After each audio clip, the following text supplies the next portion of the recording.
Good afternoon and welcome to the April 20th Community Update on the COVID-19 response in Buncombe County. My name is Stacy Wood and I serve as a Public Information Officer here in the Emergency Operations Center.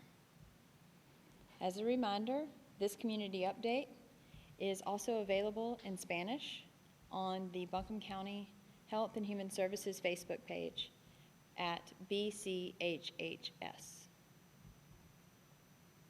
Today's updates come from Dr. Jennifer Mullendor, Interim Public Health Director and Medical Director, Scott Burnett, Chief of Asheville Fire Department, and Fletcher Tove, Public Health Preparedness Director. Today we will get started with Dr. Mullendor.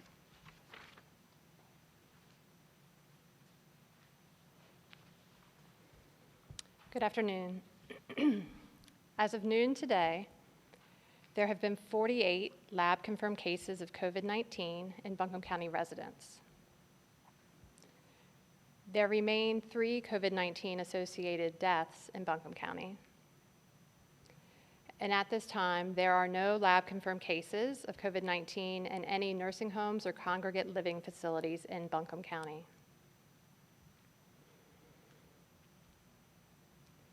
With regard to testing for COVID-19, at this time, about 1,900 tests have been conducted by providers throughout Buncombe County. This is a gross estimate because it does not include testing that was not reported to public health and ended up coming back negative for COVID-19. It also does not include any rapid test results that were negative, which means that it does not include the recent in-house testing done through Mission Hospital's lab. We at the local health department continue to have access to tests through the State Lab of Public Health. And these tests are focused on high priority groups: residents and staff of congregate living settings, first responders, and healthcare providers. This will continue to be our major role in testing. Today, the North Carolina Department of Health and Human Services updated their guidance to providers to encourage testing of individuals who the provider suspects of having COVID-19. We are currently in conversations with local healthcare partners to find out how they may be able to expand testing in the county.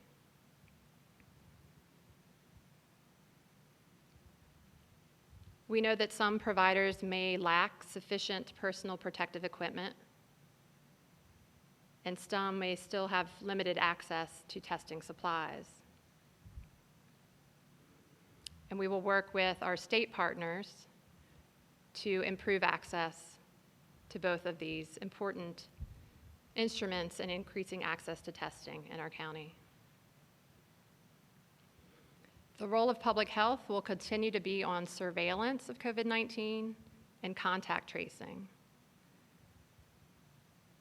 Contact tracing is a basic public health practice of identifying and interviewing the close contacts of individuals with an illness, in this case COVID-19, assessing them for symptoms of the illness,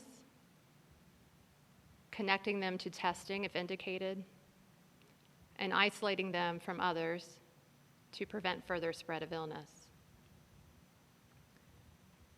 Since the beginning of the outbreak, the Buncombe County communicable disease nurses have been conducting contact tracing for all our cases, and we will continue to do so.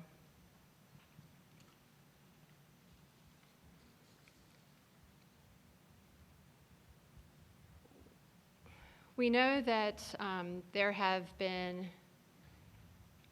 requests from the public to open up and ease back on the restrictions that have been put in place locally and at the state level. And there are state experts and local officials working on how that would look as we approach the governor's, the end of his restrictions. Some of what we've been hearing is that people are still comparing COVID-19 to the flu. And so I want to address some of those misconceptions. So we know that COVID-19 spreads more rapidly than the seasonal flu that we experience every fall and winter.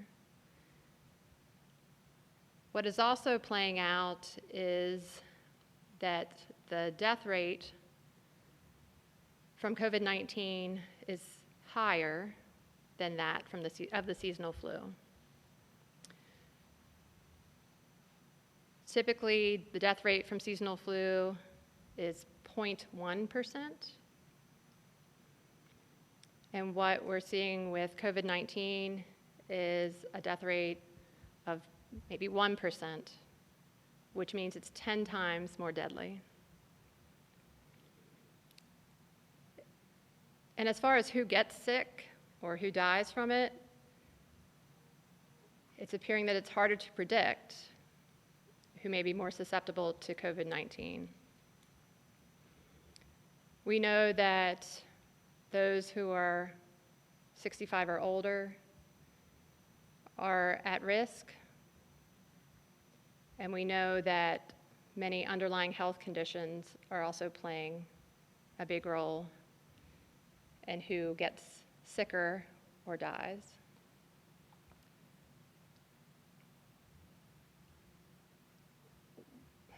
We are seeing that younger individuals, and this is the case in our county, if you look at the demographic data on our website, majority of our cases are in younger individuals who overall might have, based on their age alone, a lower chance of suffering from severe consequences. But underlying health conditions are playing a significant role in what we are seeing in the United States, where young people are still being hospitalized at high rates and dying. As of now, there is still no treatment or cure or vaccine for COVID-19. Although there has been an acceleration in research and trials to develop and test potential treatments and vaccines. So we need to continue to take COVID-19 seriously and understand that these restrictions are to protect health and prevent overwhelming our healthcare providers and health systems. So there remain simple things that you can do to keep yourself and others healthy. Wash your hands often with soap and water for at least 20 seconds, especially after coughing or sneezing, blowing your nose, going to the bathroom, or preparing or eating food. Avoid touching your eyes, face, nose, and mouth with unwashed hands. Stay home when you're sick. Cover your coughs and sneezes with your elbow or a tissue. And continue to stay home and stay safe, looking out for yourself, your family, and your neighbor.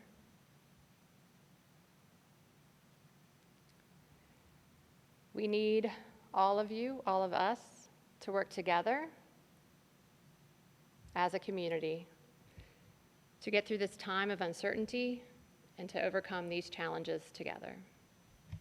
Thank you. I'm going to turn it over to Chief Burnett. Thank you, Dr. Mullendorf. Good afternoon. As Dr. Mullendorf stated, one of our goals for our community is to do what we can to prevent our healthcare system and our healthcare providers from becoming overwhelmed. To this effort, in coordination with Buncombe County Emergency Services, the City of Asheville, and the Skyland Fire Department have established quick response teams which consist of firefighters that have advanced emergency medical training. These firefighters will respond in our community to non-life-threatening medical emergencies. These firefighters will have the capability to assess the person who is having the non-life-threatening medical emergency, to be able to provide treatment, to be able to assist with the person's medication.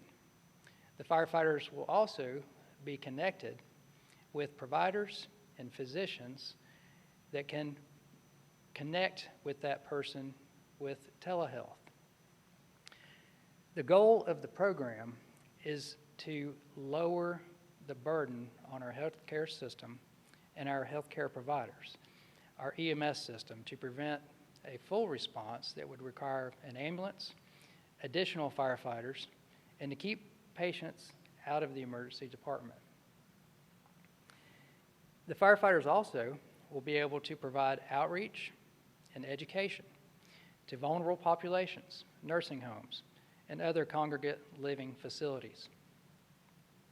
The firefighters also will be able to provide referrals for additional social services that people in our community may need. The safety and health of our first responders is a top priority.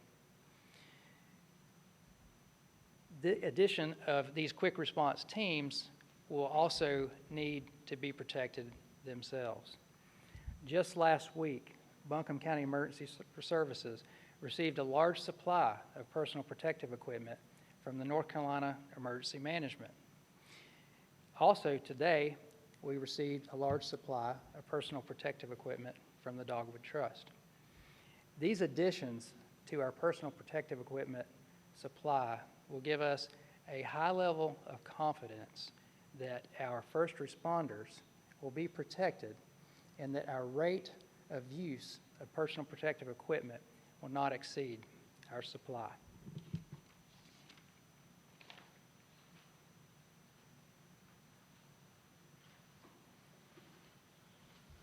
Good afternoon. I'm Fletch Tove, Buncombe County Public Health Emergency Preparedness Director.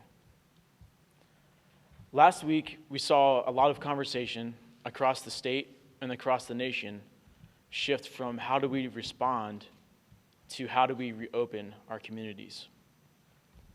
Buncombe County has been working diligently to develop an adaptive response to slowly and carefully reopen aspects of our community in a phased approach. Think of slowly opening a faucet. We can slowly ease restrictions for the community, for retail, for restaurants. But if our data and leading indicators show us that we are seeing a surge of cases, we, as a community, will have to be prepared to re-implement these restrictions very quickly for a period of time. This process of slowly opening the faucet and quickly closing it if things start moving too fast, and then slowly starting to open it again, will go on well into next year. This is our adaptive response. There have also been many questions about how soon we can start opening things up again. Last week, Governor Cooper shared his roadmap to a new normal. The state's three-pronged strategy focuses on testing, tracing, and trends. We need these things in place before we can safely start opening up the community. And Buncombe County has been working towards these ends for several weeks. We know from available data that government action has been the main factor in how well different countries have responded to the pandemic. When leaders set and enforce smart policies, it saves lives and protects our well-being. Our local stay home, stay safe order, and later Governor Cooper's executive order number 121 did just that. The governor's executive order is set to expire on April 29th. Our Buncombe County stay home, stay safe order does not have an end date. We can anticipate from the models and conversations the state is sharing with us that by April 29th, Governor Cooper will decide to extend most of the statewide mitigation measures into May. He may also relax several of those measures or modify them to some extent to be less restrictive. When we are aware of the governor's intentions going forward, we will assess them through the lens of what are the best actions for Buncombe County. North Carolina is a diverse state, and the governor must make plans that encompass the entirety of the state. Locally, we have the privilege of being able to focus on Buncombe County. So as the governor's guidance changes, we will assess every single proposed change and determine if it is in the best action to protect and safeguard public health in Buncombe County. It's important to keep in mind how fast this entire situation continues to unfold and that the numbers and trends we look at today may be very different next Wednesday. I also ask that everyone take a moment to consider the consequences if we move to open things up too early or too fast. We risk losing all the gains and advantages our proactive and aggressive measures have afforded us. We'll be watching very closely as other countries and other states move to relax their restrictions. But we're going to follow the data and trends and make our own assessments based on the science and recommendations of public health experts. If you jump out of a plane and you're plummeting towards the earth, you open a parachute. That's what we've done with our stay home, stay safe order. We've opened a parachute to slow our fall. Our parachute is big and strong because we took actions that were early and decisive. We know that the stitching of that parachute has been painful. We're acutely aware of the impacts those decisions have had for individuals, families, and small business owners. But you don't get rid of your parachute when you're still 1,000 feet in the air. You keep using it all the way to the ground. If we get rid of our parachute too early, we'll go into another free fall. And if we have time to throw out another one, it will be smaller and more painful. So we don't want to waste the sacrifices we've made in our community by reopening too early or too quickly. Finally, over the last several weeks, we've been talking about the great job that our local nurses, doctors, and healthcare providers are doing.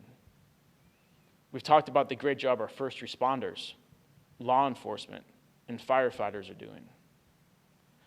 I also want to take a moment to give a sincere thank you to our many local heroes who also choose to serve and to care for those who are affected by these uncertain and difficult times. We want to thank our local community connectors and the Asheville Housing Authority, who in partnership with Man Up Food Bank and other selfless nonprofit organizations make sure our community needs are being met during these trying times. We would not be able to do this work without you.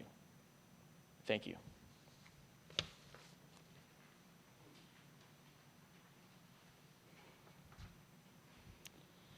As we depart, we want to remind people in our community that we care about the health of everyone in our county. Here, we embrace the values of inclusion, cooperation, and working together as a community, and we need you with us. Working together as neighbors, as families, and as a community to get through this time of uncertainty and to overcome these challenges. So thank you for tuning in today, for being engaged. We will provide the next community update on Thursday at 2:30 p.m. Thank you.